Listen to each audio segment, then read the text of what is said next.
Hi everyone, this is Marmion Grimes. I'm here at the American Geophysical Union Fall Meeting. I'm here at the UAF booth in the exhibit hall with Dustin Stewart from the University of Alaska Museum of the North. We've got some great specimens here from the museum collections, and Dustin's going to tell us a little bit about it. But first, I'm just going to look down. So while you're telling us about it, I'm just going to kind of pan over and show everybody what we've got here. All right, sounds good. Yeah, so here we have a bunch of fossils found in Alaska. All of them are real bones collected from different people, scientists, locals, and donated or brought back to the museum for study.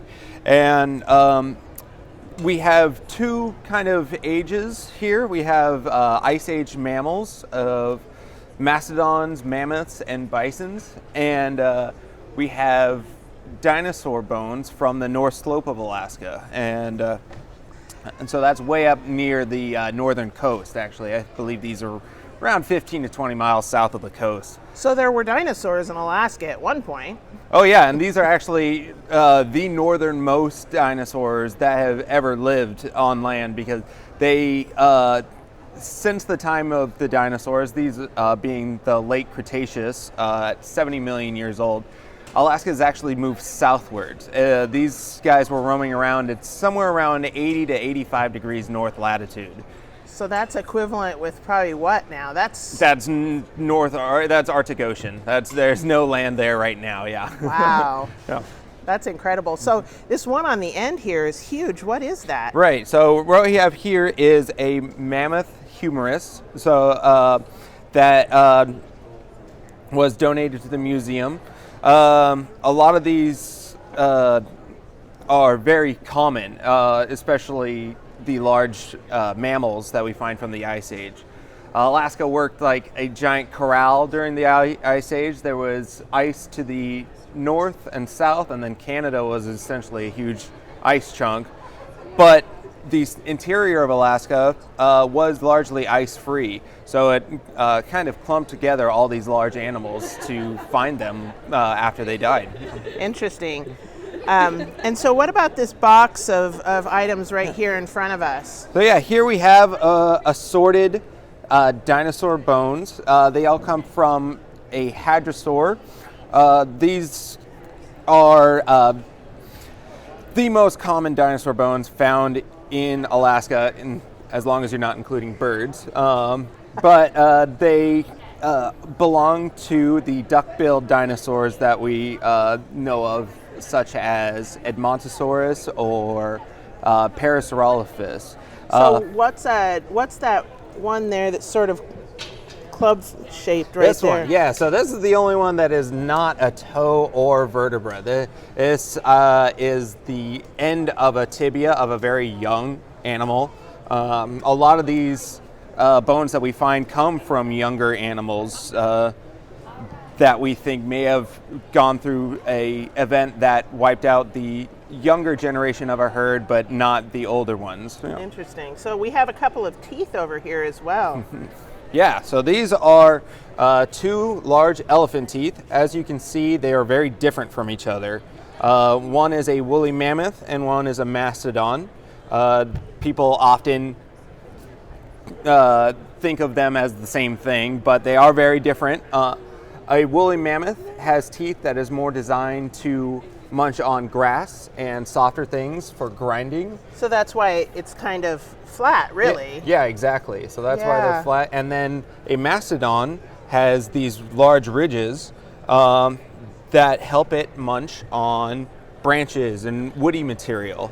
Gotcha. So they really they're chewing on some harder stuff. Yes. And so they need some bigger ridges to Exactly. rip that stuff up. Yeah. Interesting. Okay. What this says about Alaska is how relative they are from rarity to each other. So mammoths are far more common in Alaska. Were more common in Alaska, but they have Alaska has a large arboreal forest, and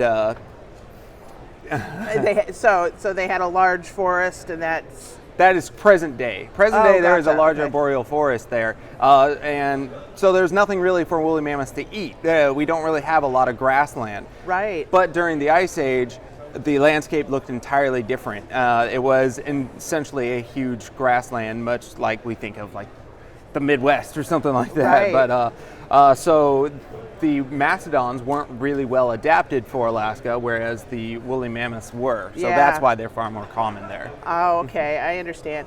And so we're looking over here now at some tusks and tibia, and it looks like a whole bunch of small samples as well. Yeah, we'll start with the small samples. This is all sediment and small plants that we have collected that that are thousands of years old. They have a little microscope, so Okay. that's how people can go in and see them. But this is just showing how well preserved things get in Alaska. The permafrost and the large amount of ice in the state provides it with extreme preservation, so we can get grass that still has green pigment on it, even though it's thousands of years old. Could you show me that thing of green grass there? Yeah, there you go. Oh, look at that. You really can see a little bit of green in there. That's incredible. All right. Yeah.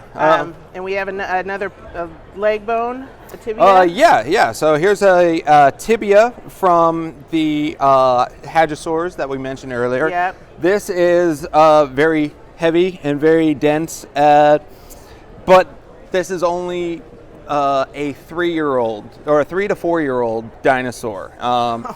So these things get very large.